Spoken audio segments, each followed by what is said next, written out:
মধ্যপ্রাচ্য সংঘাতের কারণে বাংলাদেশে জ্বালানি তেলের সংকট দেখা দিতে পারে, সেই আশঙ্কায় এখনও রাজধানীর ফিলিং স্টেশনগুলোতে ভিড় গ্রাহকদের।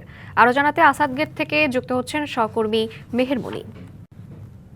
মনি, কদিন ধরে একই চিত্র রাজধানীতে দেখা যাচ্ছে, এখন কি পরিস্থিতি?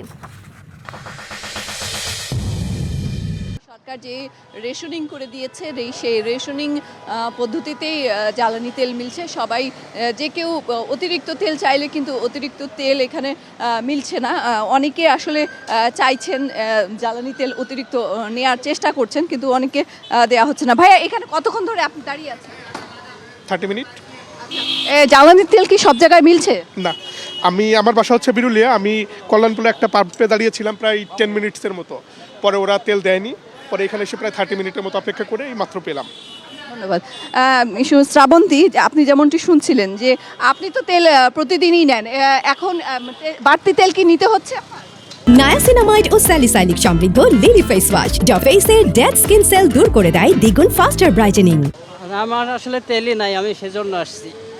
কতক্ষণ ধরে দাঁড়িয়ে আছেন এখানে? 1 ঘন্টা। আচ্ছা, অন্যান্য স্টেশনে কি গিয়েছিলেন? না, আমি এখানেই আসছি। শ্রাবন্তী, আপনি যেমনটি শুনছিলেন যে এখানে অনেকে দীর্ঘ লাইন ধরে দাঁড়িয়ে আছে, কিন্তু অনেক জায়গায় না পেয়ে এখানে আসছেন, কিন্তু এখান থেকে তেল তারা পাচ্ছেন এবং তারা যে চাহিদা মতো পাচ্ছেন ঠিক যে অতিরিক্ত বাড়তিটা দেয়া হচ্ছে না। তো এখানকার পরিস্থিতি এই। শ্রাবন্তী। মনি, আপনাকে ধন্যবাদ।